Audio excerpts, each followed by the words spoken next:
I'm gonna show you how to dribble behind the back for beginners. Let's get started. So I'm gonna give you a step-by-step process to learn this very easily, very quickly, as well as go over some of the most common mistakes and easy ways to fix them. So you're gonna get little helpful tips all throughout the video. So the first thing you need to know is that there's two ways to do behind the back. This way and this way. They're two different things, but I'm gonna teach you them both. You also wanna have some different footwork going into your behind the back and coming out of it. We'll talk about that at the end. But the first version of the behind the back is this one. So this one is what I call the flat back behind the back. It's just going flat, parallel to your back, side to side. And you wanna think about this as being the same as a regular crossover, just like this. It's moving side to side. The only difference is you're having the ball a little bit back further behind your hips instead of in front of your hips, and you're just pushing it side to side. The more you can think about it being that, the easier it'll be to get it down. So some tips that'll apply on your crossover and this flat back behind the back is having your hands low to the ground and close to each other on the catch and release. So when it leaves this hand is close to the ground and close to this hand, and this hand is also waiting close to this hand and low to the ground.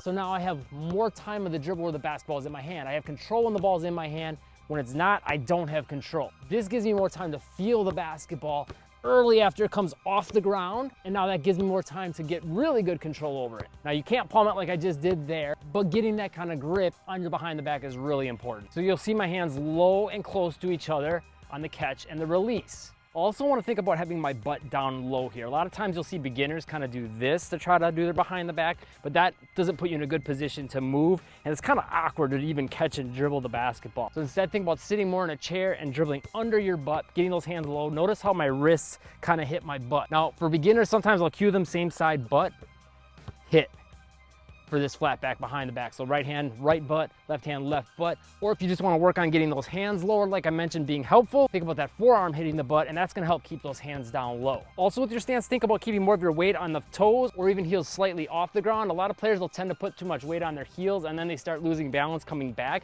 and it just puts you in a terrible position to try to move somewhere. Being on these toes here, I can move anywhere I wanna go. One other thing to note with the stance is you want to have the feet nice and wide, at least shoulder width apart, probably just a little bit wider. Sometimes I'll see players with this narrow stance, and it makes it really hard to be on balance, to move, to sway, and it just puts you in an awkward position with your heels, where it almost feels like you have to dribble right where your heels are. But if you get your stance a little wider, it's easier to dribble and not hit the heels, because instead of having them right where the ball is about to hit, there's a big space now. A couple other mistakes to avoid is don't dribble the basketball soft, because if I dribble soft, see how it hits my hand and it's already dying out? It makes it harder for me to really get a good feel on the basketball. And if I want to move this way or do anything where I'm bringing the ball back to the front of my body, I don't have the air time to do that. Now I have to take a little extra dribble here. It's just slower and less effective. So you have to get in the habit of giving that ball some force. A lot of that's going to come from the wrist, a little bit from the elbow, and a lot of it from the shoulder. But you can see how even with this low dribble here, it's almost all wrist, right? I can do that all with my wrist and I can still pop it up pretty high. So get those wrists flicking and make sure this hand's down low, so that way you can trust that you're gonna have the basketball being pushed right into that hand and makes it closer to a clap. You can clap without looking, make it close to a clap, and that makes it easier to be confident pushing the basketball into that second hand hard and not losing it, versus if I have it up here, I'm kind of guessing on where the basketball is gonna be. Now, as you get more advanced, you can maybe get away with having that hand a little higher because you just get that movement pattern super precise. But when you're getting started off, hands down low, push it into that other hand hard and try to give it some air time.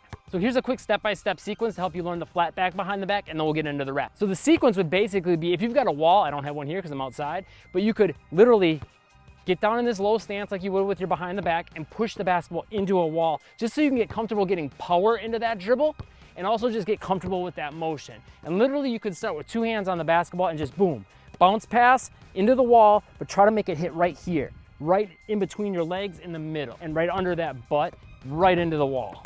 That allows you to be powerful with those dribbles and confident that the ball's coming back to you. You don't have to worry about the second hand catching it. The next thing you want to do is go from two hands to one hand and just catch it. And if you want to get that second hand on the ball quick to control it, go for it. So that would look like this. And of course, do all this stuff both ways, right? We don't want to just work on behind the back one way. Then from there, you just get rid of the two hands. You start with one hand, carrying the basketball under it like this, catch, and then carry. And then you can go back the other way. Catch, carry, catch, carry. And the next two things you can work on in either order, doesn't really matter which you work on first, but it would be regular dribble behind the back and then carry, regular dribble behind the back and then carry. And then the other one, which again you could work on first, which would be carry, behind the back, dribble, carry, behind the back, dribble. Those two will help you get your control going from a dribble into your behind the back, and your control going from a behind the back into a dribble. And then the last few things you'd want to work on is go dribble behind, no carry, And you could just work on going straight behind the back, back and forth. You can work on doing this hip height. You can work on doing it a little bit higher to build your control, maybe up to that shoulder height. And then you can work on doing it real low like I did in the intro. Then with the wrap behind the back, the motion is going to change. We're going to push the basketball more forward. Besides pushing the ball more forward, there's a lot of other differences with this. For example, on the flat back behind the back, you should be able to do this without looking at the basketball. When you're starting, I highly recommend you do look at the dribble so you can learn it. But on the wrap behind the back, even the best pros, you're going to see them peek down at the ball for a split second. And it's because they're pushing it further in front of them and locating it, and then getting their hand back on the ball, then getting the eyes up. Now for this one, there's not gonna be as a consistent stance like there was with the flat back behind the back, because you're gonna usually do this more on the move. We'll talk a little bit more about that near the end of the video though. But a good way to think about this is it starts kind of like your flat back behind the back, but I think it's better to maybe think about it more like your forward back V dribble, specifically that forward motion. So one thing you can do to get down your wrap behind the back is literally work on this. And of course, do that with both hands. But then think about as you're pulling the ball back, boom, instead of rolling it forward on the same side, work on changing that position here. And you'll also notice the difference in palm position. On the flat back behind the back, the hand's more on the side of the ball. On the wrap behind the back, the hand's gonna come more behind the ball, just like in our V, so we can roll it forward. See, it's behind the ball, and then I can roll it forward. A cue for this that'll help you is think about slapping the opposite side butt. That'll help make sure the ball goes forward consistently. And you can play around with how much you curl those fingers here.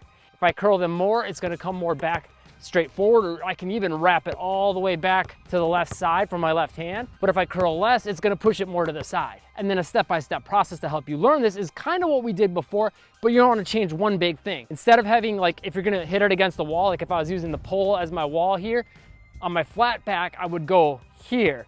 On my wrap, I would wanna be facing the wall. But then all the other same stuff, two hands to two hands. Do that both ways. And then of course, going through the whole same process, going from a carry into a carry, getting rid of the carry, going from dribble to dribble. And then the advanced version would be continuous wrap behind the backs like that. But the other thing you're gonna need as a beginner is more footwork options getting into the behind the back and coming out of it. Cover all that in this video here, but if you want a shortcut to improve your handles, check out the free workout pinned to the comments. Hit the like button if you found the video helpful, and I'll see you in that free workout next.